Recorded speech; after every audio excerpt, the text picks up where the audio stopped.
Assalamualaikum warahmatullahi wabarakatuh.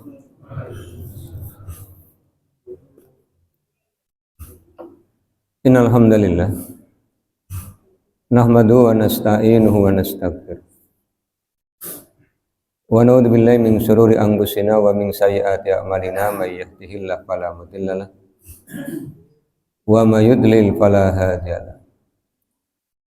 Asyhadu an la ilaha illallah wahdahu la syarika lahu wa anna Muhammadan abduhu wa rasuluh. Allahumma shalli ala Muhammad wa ala ali Muhammad kama shallaita ala Ibrahim wa ala ali Ibrahim wa barik ala Muhammad wa ala ali Muhammad kama barakta ala Ibrahim wa ala ali Ibrahim innaka Hamidum Majid. Bapak dan Ibu yang mudah-mudahan dirahmati oleh Allah. Syukur alhamdulillah malah senantiasa kita panjatkan kehadirat Allah Subhanahu wa taala atas limpahan nikmat yang telah Allah berikan pada kita.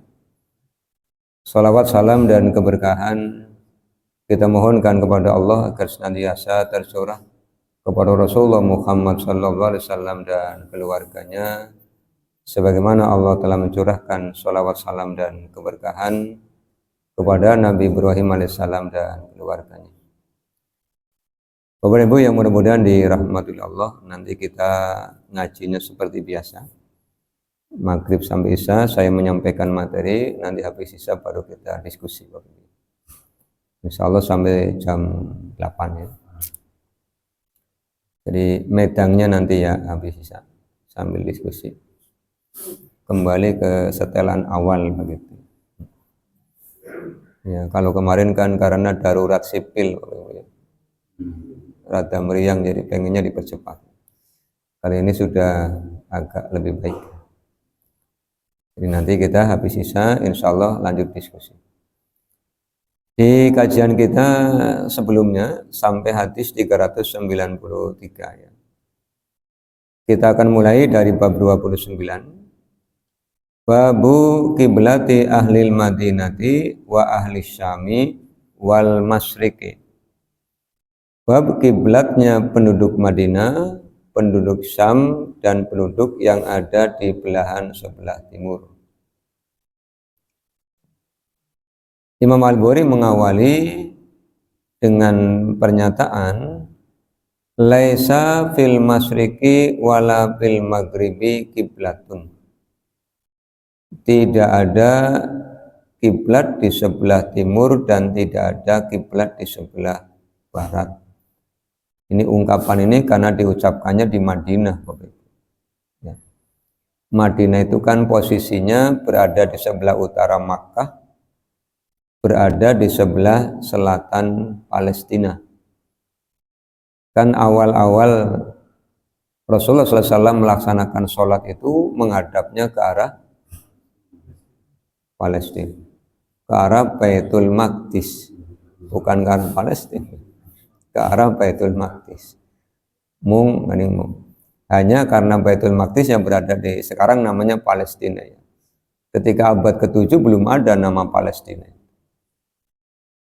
Namanya Syam. Jadi Syam itu meliputi wilayah sekarang Palestina, Suriah, Lebanon itu dulu terkenalnya namanya Syam, negeri Syam. Rasulullah menghadap ke Baitul Maqdis. Ketika di Makkah, Rasulullah sholatnya di sebelah selatan Ka'bah. Sehingga ketika sholat, meskipun menghadap ke Baitul Maqdis, tapi kan di depan beliau itu Ka'bah. Pada saat beliau hijrah dari Makkah ke Yasrib yang kemudian diubah menjadi Madinatul Nabi, Madinatul Munawwaroh ya. Madinah kan sebelah utara Makkah. Sehingga Rasul madhabnya kan ke utara. Iya, Mekahnya diungguri kan. Selama 16 atau 17 bulan. Setelah itu kemudian Allah turunkan Al-Quran surah Al-Baqarah yang ada di juz yang kedua. Nanti kita bahas di beberapa ya.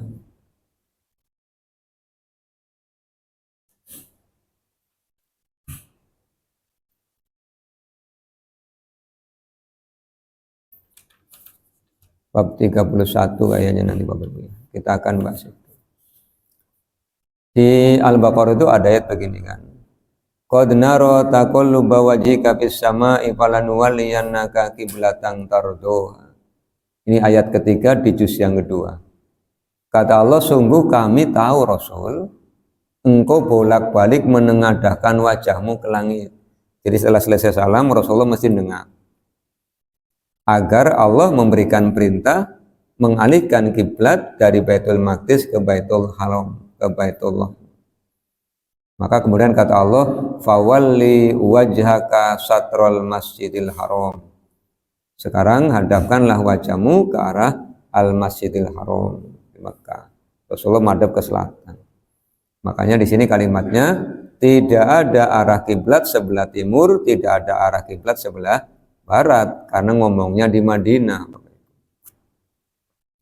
Lah kita orang Muslim yang tinggal di Indonesia itu kan masuknya wilayah Asia Tenggara, berarti kan berada di sebelah timurnya Arab Saudi, karena Arab Saudi masuk Asia Barat atau Timur Tengah ya. Kita menyebutnya Asia Barat, tapi orang Eropa nyebutnya Middle East, Timur Tengah. Kenapa Timur Tengah? Karena ada Timur Jauh. Timur Jauh itu Asia Timur. Asia Timur berarti Jepang, Korea, Cina, ya, Taiwan, Hong Kong itu Asia Timur, kita Asia Tenggara. Maka kita karena tinggalnya di Indonesia, Asia Tenggara, ya kita kiblatnya ke arah barat. Baratnya pun tidak barat lurus ya. 23 derajat dari arah barat.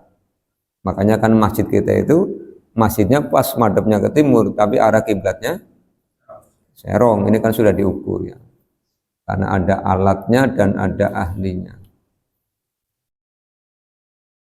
Kemudian Imam Al-Bukhari mengutip pernyataannya Rasulullah, liqaulin Nabi, seperti sabda Nabi, la tastakmilul kiblata bighaitin.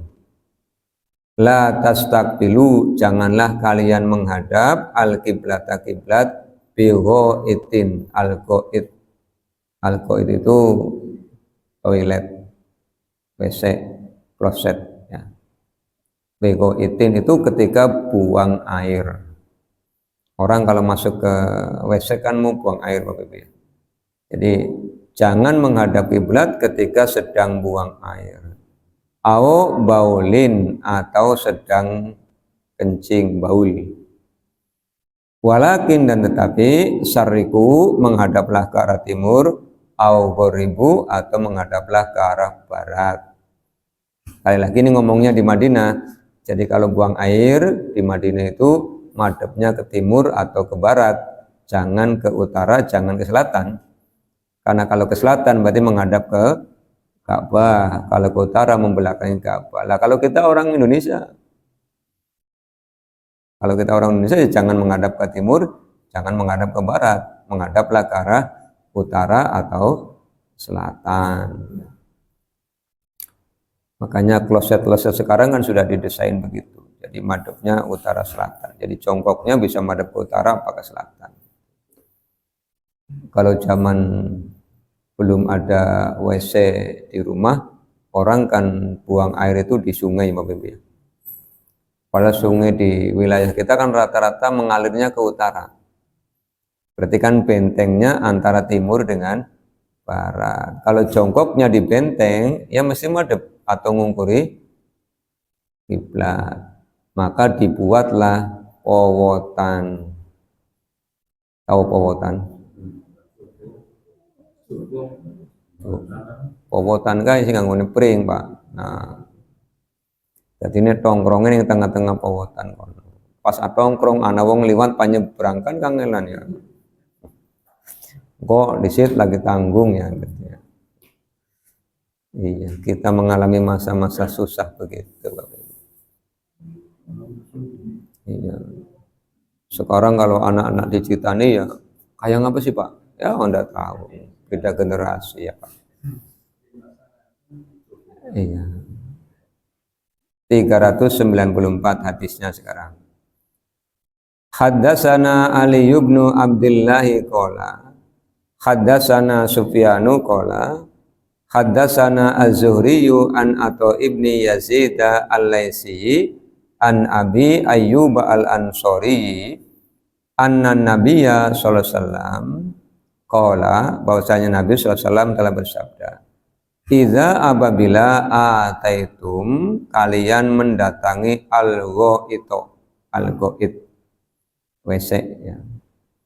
Fala tastaqbilul kiblata, jangan menghadap ke arah kiblat. Wala tastadbiruha, dan janganlah membelakanginya. Walakin, dan tetapi syarriku, menghadaplah ke arah timur, au ghoribu, atau menghadaplah ke arah barat. Sekali lagi konteksnya di Madinah ya. Qala Abu Ayyub kemudian berkata, faqadimna sama, kami tiba di negeri Sam. Fawajadna, kami mendapati marohido. Marohid itu klosetnya ya, tempat jongkoknya. Buniyat, dibangun, kibalal kiblati, menghadap ke arah kiblat. Fanan haripu, kemudian kami geser. Jadi klosetnya digeser supaya tidak menghadap kiblat. Wa nastaghfirullah ta'ala, dan kami meminta ampunan. Kenapa minta ampunan? Karena ini dianggap melanggar. Ya.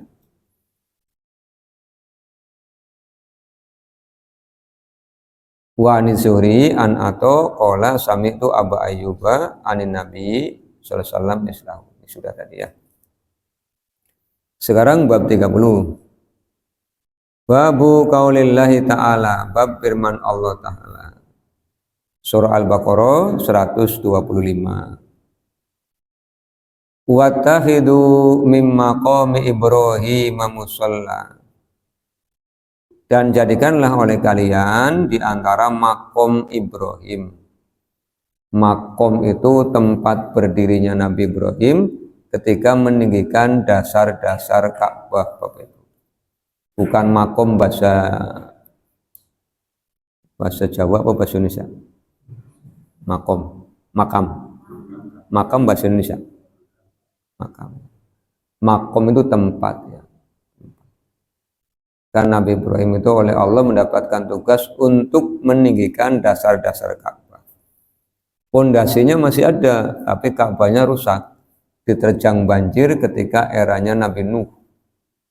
Tinggal pondasinya. Maka oleh Allah disuruh untuk diperbaiki. Wa idiyarfa'u Ibrahimul qawaida minal baiti wa Ismail. Memperbaikinya berdua dengan Nabi Ismail. Lah batunya semakin naik, maka Nabi Ibrahim butuh tempat untuk berdiri. Kalau di Mundu nyebutnya steker, Pak. Nah, steker nggak pakai batu ya, pakai kayu, dolken apa bambu. Kalau bangunannya tinggi nggak pakai kayu, pakai apa?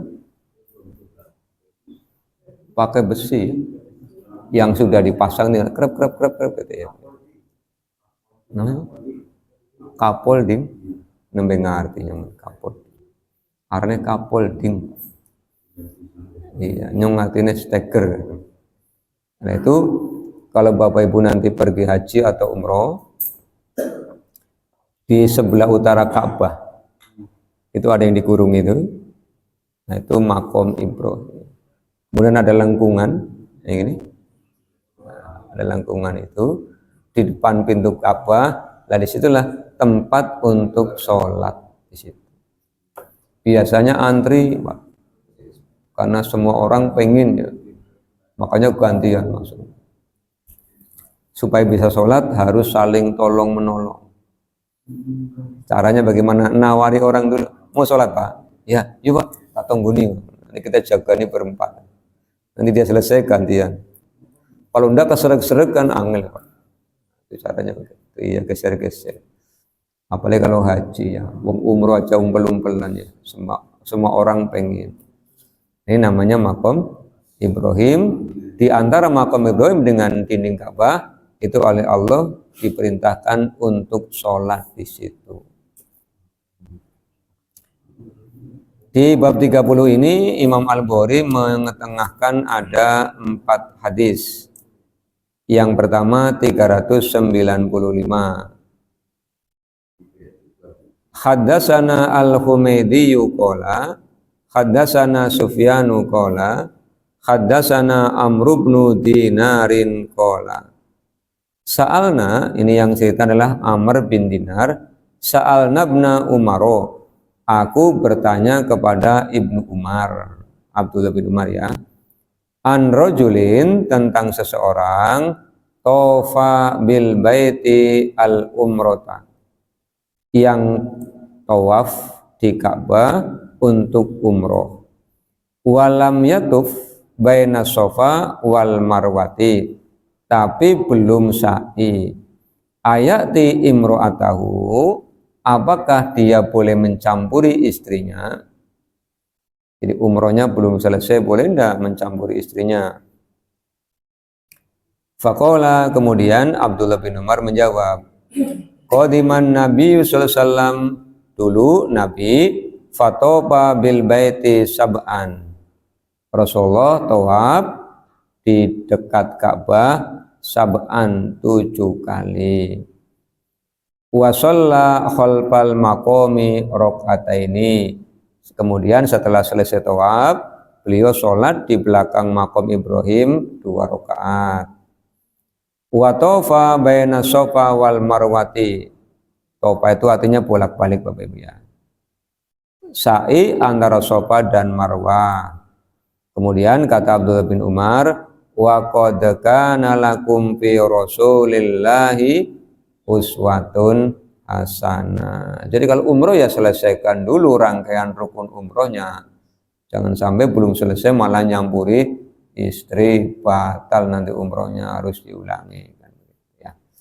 Ini tentang makom Ibrahim. Kemudian 396, Jabir bin Abdullah berkata begini, la yaqrabannaha, jangan dekati istri, hatta yatufa baina Safa wal Marwati, sampai menyelesaikan sa'i antara Safa dan Marwah.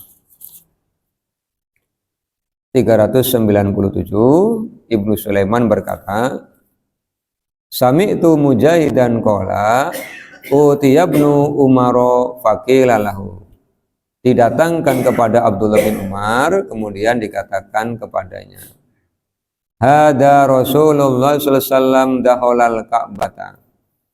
Jadi para sahabat datang pada Abdullah bin Umar, Rasul masuk ke dalam Ka'bah. Sampai sekarang yang bisa masuk ke dalam Ka'bah itu orang-orang tertentu Bapak Ibu. Kalau orang-orang biasa ya agak susah. Faqala ibnu Umaru, kemudian Umar berkata, faqbaltu, kemudian aku datang, wan nabiyyu nabi sallallahu alaihi wasallam qad kharaja. Begitu mendengar Nabi masuk Ka'bah, Abdullah bin Umar ngejar. Tapi ternyata begitu Abdullah bin Umar sampai di Ka'bah, Rasulnya sudah keluar. Wa ajidu Bilalan qa'iman bainal babaini. Aku mendapati Bilal berdiri di antara 2 pintu Ka'bah. Yang terakhir keluar Bilal. Terus Abdullah bin Umar bertanya, fas'altu Bilalan, aku bertanya kepada Bilal, fakultu, aku berkata, as-sholan Nabiyyu sallallahu alaihi wasallam fil Ka'bati, apa Nabi tadi sholat di dalam Ka'bah? Kira-kira kalau sholat dalam Ka'bah madhep kemana Bapak Ibu? Madhep kemana? Madhep ke depan. Bener apa salah? Kan di dalam Ka'bah ya, jadi kemanapun ya boleh. Makanya kalau sholat di pelataran yang ada Ka'bahnya itu ndak ada orang tanya, kiblatnya ngendi laka yang tak pernah. Yang penting jangan sholat di putaran orang tawaf mau ketembrak-tembrak ya. Agak mundur sih. Atau lagi tawaf belum selesai tahu-tahu iqomah ya mandek ning kono sholat. Nanti selesai sholat muter lagi selesai.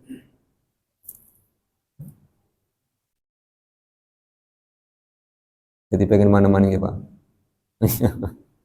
Yang sudah ke sana pengen mana lagi, pengen ke sana lagi Pak. Apalagi yang belum. Nah, terus Bapak Ibu pada ndongan yang Gusti Allah nyaluk ya. Karena kan kesan itu kan diundang tamu Allah ya, maka minta kepada Allah, setelah minta jangan lupa nyelengi. Kadang-kadang ngomong ngabura gelem sih. Jenengan orang pengen mangkat haji. Pak, boro-boro kok kaji Pak. Komangan bae kangelan. Oh jenengan sariawanen, komangane kangen. Ya orang makuti duit lagi. Donga nyelengi. Suwe-suwe ya lawas Pak. Bener ya Pak? Suwe-suwe lawas saya. Suwe-suwe lawas. Begitu kumpul daftar. Kalau takdirnya berangkat, insya Allah berangkat. Nyelengi lagi mangat umroh. Ben mikir, ya, merasakan apa yang dirasakan oleh orang yang pernah ke sana pada cerita. Ini karena sholat ngadepi Ka'bah perah. Oh iya. Sholat kata Allah di makom Ibrahim. Oh iya pengen kesana. Tapi ingat kalau kesana nawaitunya harus lillah. Walillahi ala nasi hijjul baiti man istata'a ilaihi sabil. Bukan karena Pak aku arane cindek dadi pan mangkat kaji. Ini bisa nih. Ben arane rada dawa haji. Balik mangkat maning tadi haji kan dawa. Haji itu bukan gelar sosial. Iya, gelar itu ya dari kuliah. Kalau dari kuliah ada gelarnya. Jurusan hukum S.H, ekonomi S.E, guru S.P, dene cilik S. Iya, kesehatan perawat S. Kep, profesi S. Kepnes, dokter tani ngarep ya Pak, DR ya. Itu gelar karena memang menunjukkan kualitas keilmuan dan nanti ijazahnya itu untuk lamar pekerjaan sesuai dengan gelarnya. Kan ditanya, Bapak mau melamar pekerjaan tempat kami? Iya. Ini lowongannya guru matematika. Bapak S1-nya apa? Pas Pak, saya matematika. Oh iya, memenuhi kualifikasi. Ada lagi yang lamar, butuhnya matematika, yang lamar guru seni. Mohon maaf ya Mas, ini karena yang butuh matematika. Itu namanya gelarnya nanti bermanfaat untuk mendapatkan pekerjaan. Tapi kalau haji kan ya bukan gelar. Jadi yang sudah pergi haji, nggak usah ngarep-ngarep dipanggil Pak Haji. Kan sama aja, haji rukun Islam, sholat rukun Islam, puasa rukun Islam, zakat rukun Islam, syahadat rukun Islam. Kan tidak ada orang pulang sholat dipanggil Pak Sholat. Kan sama-sama rukun Islam. Pak Sholat baru pulang, ya enggak ada. Mau angel loh. Nanti ada Pak Zakat, ada Pak Puasa, enggak ada. Jadi itu bukan gelar sosial. Makanya tidak boleh cantumkan. Bahkan di kedinasan malah tidak boleh kan dicantumkan. Iya, Anda boleh terus pulang haji namanya tambah H, begitu masukkan ke aplikasi ditolak kan, ini sejen ya, karena bukan gelar. Tapi kalau lulus kuliah S2 masuk, dilampirkan ijazah, transkrip dan izin belajarnya. S3 dicantumkan masuk karena memang itu gelar kesarjanaan. Ditanya oleh Abdullah bin Umar, Rasulullah sholat? Naam, iya. Berapa sholatnya? Rok'ataini, 2 rakaat, sholat sunnah ya. Baina syarataini allataini ala yasarihi idza dakhalta. Kata Bilal, tadi Rasul sholatnya di sini di antara dua tiang, dan pintu Ka'bah berada di sebelah utara. Berarti sholatnya madhep ke dinding sebelah selatan. Pintu Ka'bah itu kan di sini. Di sini. Hajar Aswad itu di pojok sini. Jadi orang kalau mau tawaf itu kan arah tenggara situ. Ada lampu hijau sana. Pengen kita kalau muter tambah dekat ya Pak. Supaya bisa mencium Hajar Aswad. Tapi pengen Ka'bah ya keserek tambah tuh. Semakin dekat semakin cepat selesai tawafnya. Semakin jauh ya semakin lama. Seperti kita ngitung matematikanya Pak. Semakin panjang jari-jarinya berarti semakin panjang keliling lingkarannya. Yang tawafnya di lantai atas ya tambah suwe. Makanya yang paling bawah. Rasulullah sholat di dalam Ka'bah. Summa kharaja fa shalla fi wajhil Ka'bati rakaataini. Kemudian Rasulullah keluar dan sholat lagi di hadapan Ka'bah. Madhabnya kemana? Ya ke Ka'bah. Ya. Ini hadis ke 397. Kemudian 398 yang cerita adalah Abdullah bin Abbas. Lama daholan Nabiyu, setelah Nabi masuk ke dalam al-baita Ka'bah, da'a, dia memanggil. Fi nawahihi, da'a, dia berdoa ya. Fi nawahi, ke arahnya. Kulliha, semuanya. Walam yusolli, beliau tidak sholat hatta sehingga khoroja minhu, beliau keluar darinya. Ketika Rasul ditemani oleh Abdullah bin Abbas, Rasulullah hanya masuk untuk berdoa, bukan untuk sholat. Tapi ketika ditemani oleh Bilal, Rasulullah sholat. Falamma kharaja raka'a raka'ataini fi qubulil Ka'bati. Setelah keluar, Rasulullah sholat di depan Ka'bah 2 rakaat. Setelah selesai, Rasul mengatakan hadhil kiblatu kiyeh, kiblate kiyeh, nunjuk ke arah Ka'bah. 31. Babut tawajjuhi nahwal kiblati haitsu kana. Bab menghadap ke arah kiblat di mana saja berada. Nah, kita menggunakan bab ini karena kita berada di Asia Tenggara, Indonesia, wabil khusus Tegal. Khususnya khusus Randu Gunting. Khususnya khusus Al-Hidayah. Kan Al-Hidayah ada dalam Randu Gunting ada dalam Tegal Selatan ada dalam kota Tegal, Jawa Tengah, Indonesia, Asia Tenggara. Tuh, kalau lihat di apa namanya Mas? Google Earth. Tuh, gambarnya seret. Google Earth. Itu nampaknya. Mengawali dengan ucapannya Abu Hurairah yang mengutip pernyataannya Rasul, istaqbilil kiblata fakabbir. Jadi sholat itu dalam keadaan normal Bapak Ibu ya. Dalam keadaan normal maka setelah berdiri wajib menghadap kiblat. Dalam keadaan normal. Artinya dalam keadaan normal itu sholatnya di tempat. Dalam keadaan berdiri. Kan normal ya. Tapi kalau di dalam kendaraan kan namanya tidak normal.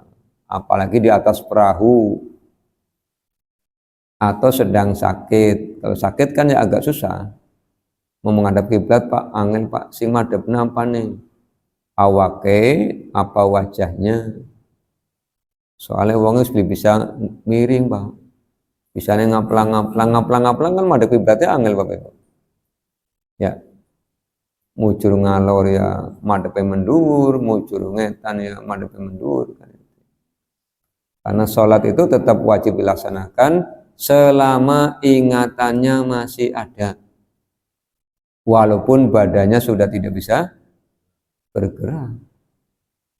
Jadi munggari mripate kelap-kelip, tapi takoni pan sholat bah mantuk berarti kan masih sadar. Tapi kalau sudah koma, Bapak Ibu ya sudah tidak wajib sholat. Apalagi kalau sudah titik. Ya. Yang koma ora wajib sholat apa maning titik. Sudah koma kan kayak mesinnya tulisannya sabudak papa, sabudak lima, sabudak papa, sabudak lima ya. Sing nunggu ini runtang tambah runtang, kan tambah dep, kan? Nah ini mulai tanda-tanda. Terus oleh lempeng, wis berarti innalillahi wa inna ilaihi raji'un.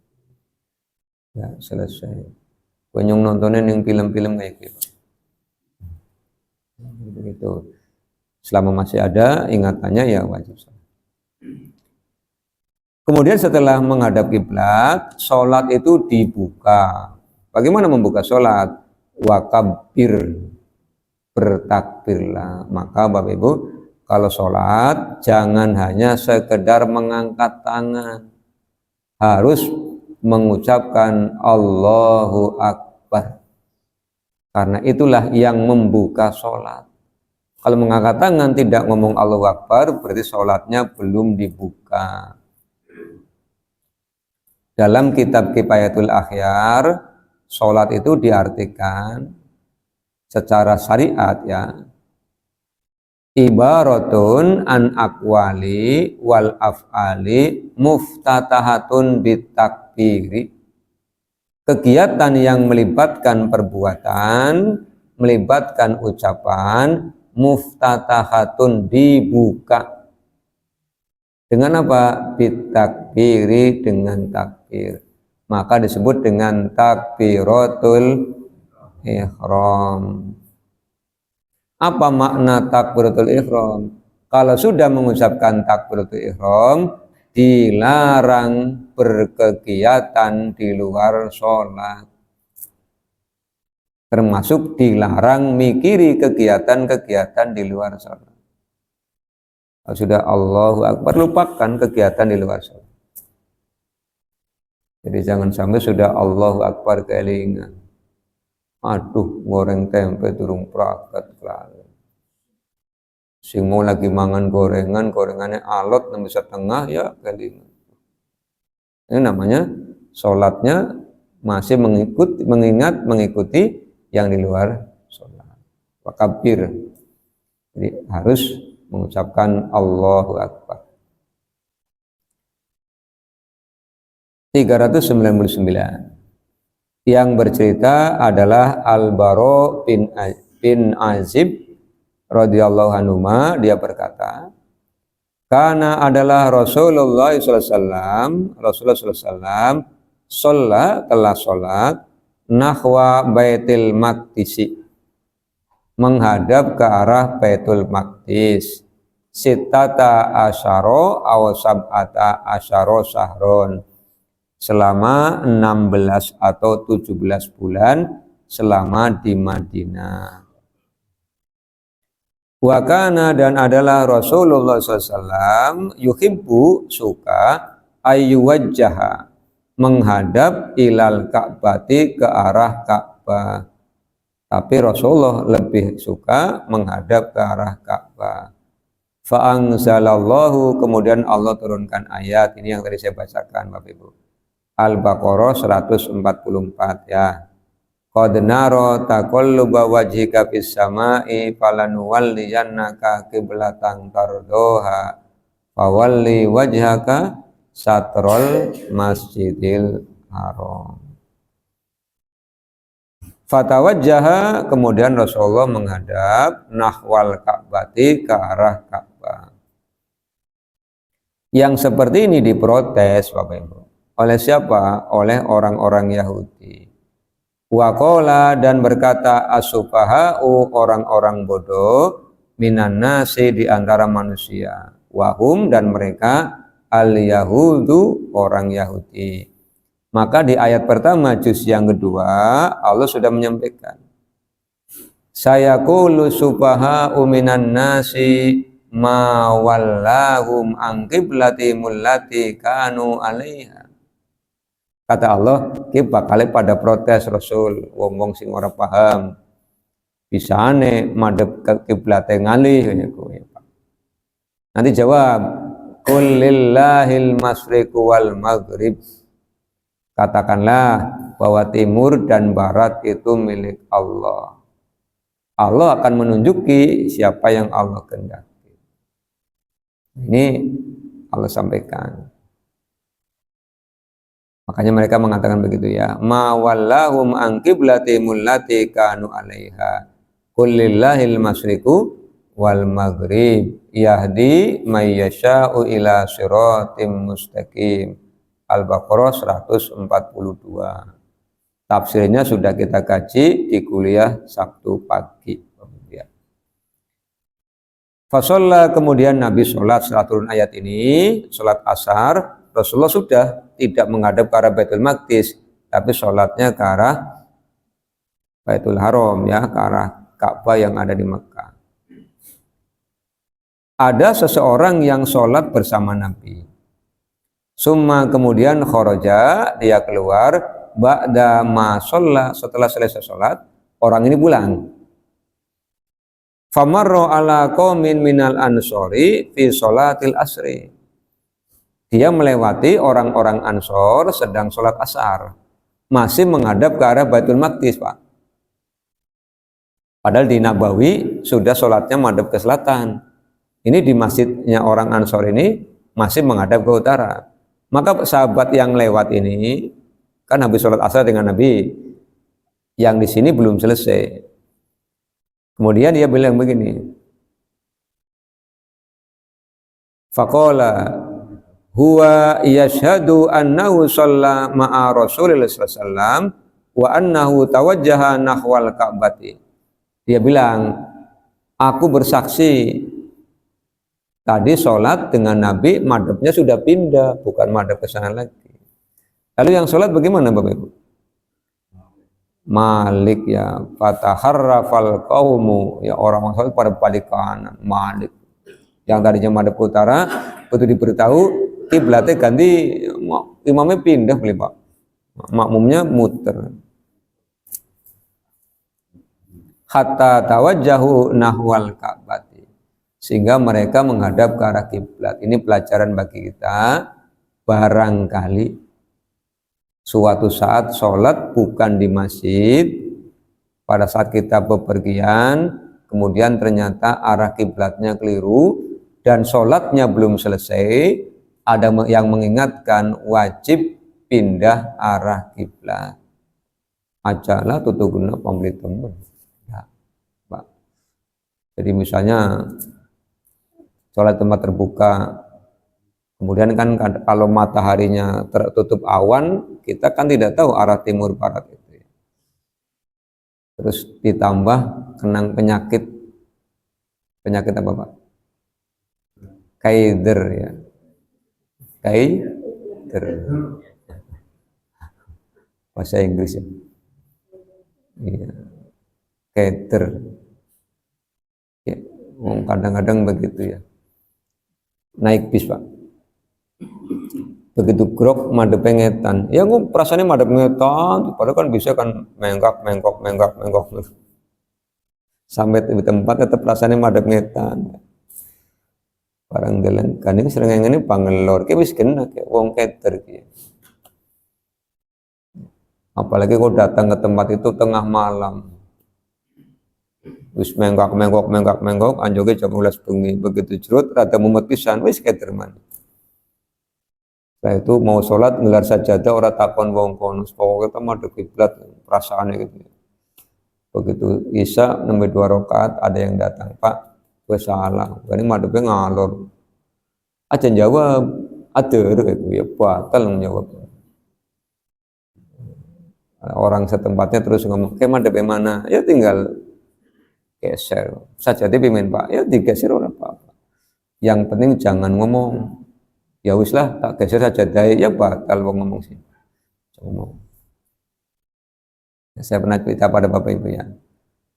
Jadi pernah suatu ketika ngantar lomba anak-anak ke Demak tahun 2018, ya, 2018. Kalau kami kan yang pria sholatnya di masjid Pak. Nah, ibu-ibu itu sholatnya di ruang kelas.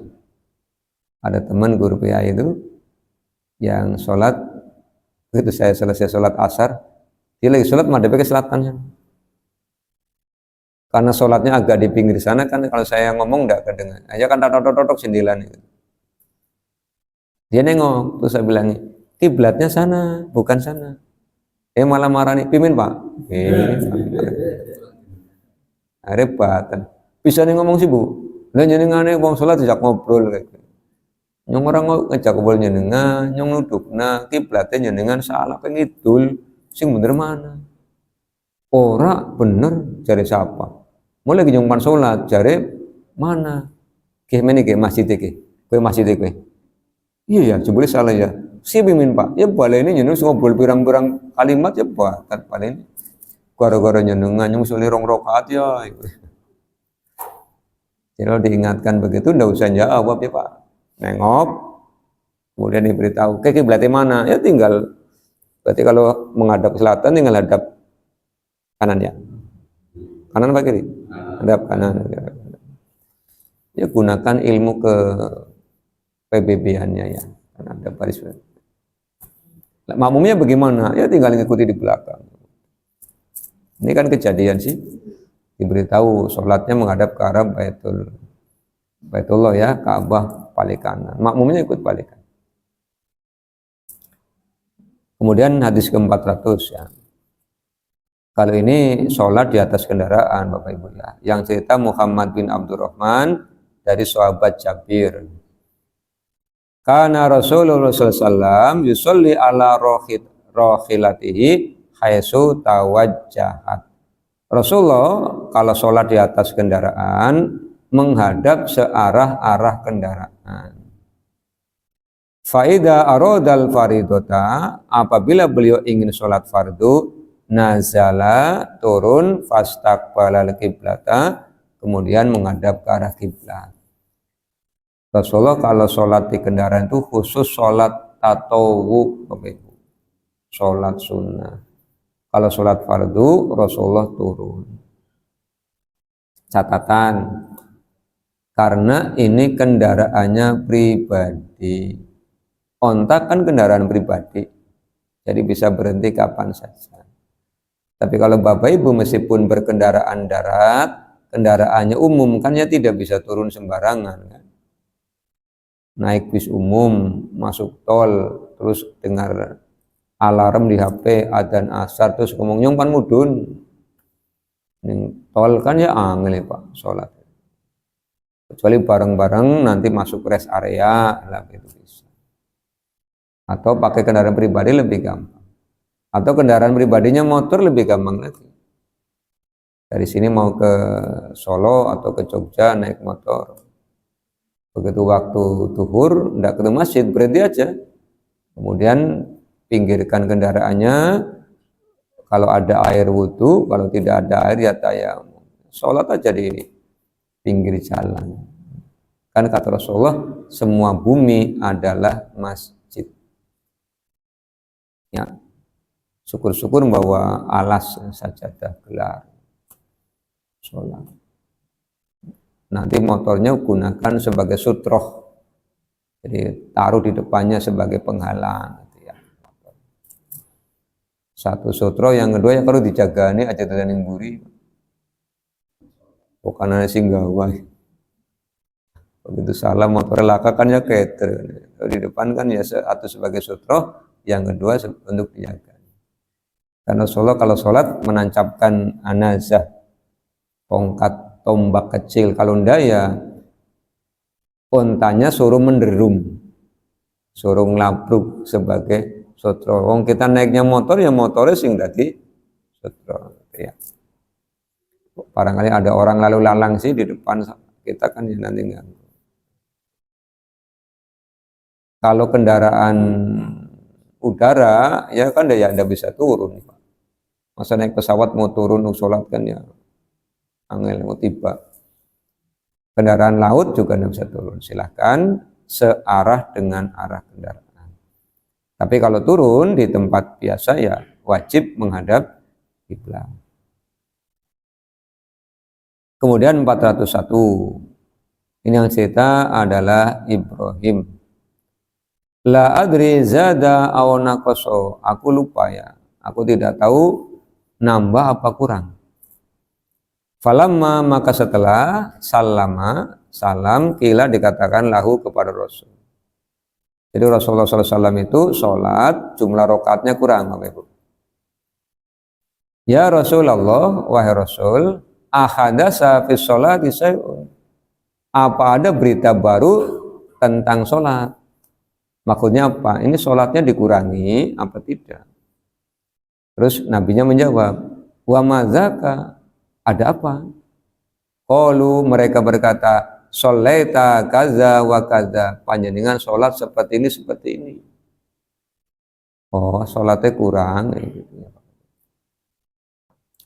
Fasana rijlaihi, kemudian Rasulullah melipat kakinya, wastaqbalal kiblata, menghadap ke arah kiblat, wasajada sajadataini, sujud 2 kali, summa sallama, kemudian beliau mengucap salam. Ini hadis tentang sujud sahwi, Bapak Ibu ya. Di riwayat lain yang bertanya sahabat namanya Zulyadain. Zulyadain itu sahabat yang memiliki ukuran tangan panjang, sehingga diberi julukan Zulyadain. Yang betul panjang tangan apa tangannya panjang?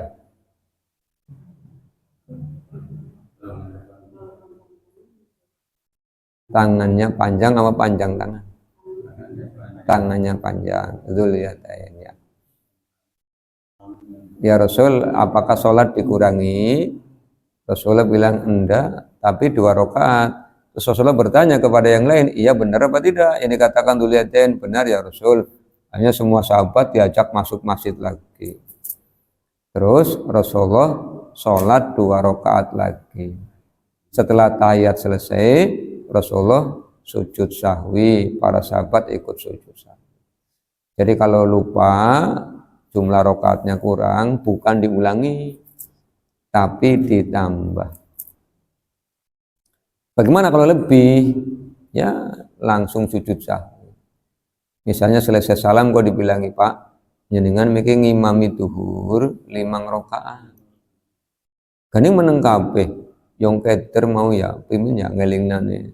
Jadi ini pimin ya sujud sahwi berat. Kalau lebih tidak boleh tambahi, mudah ditambah akeh. Tidak bisa dikurangi, angel ngurangi sholat bagaimana caranya?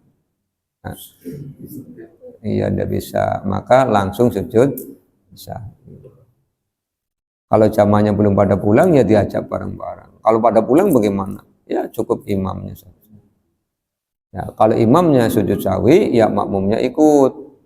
Jangan malah makmumnya pada pergi. Pembeli teman urusannya imamnya ikut. Ya.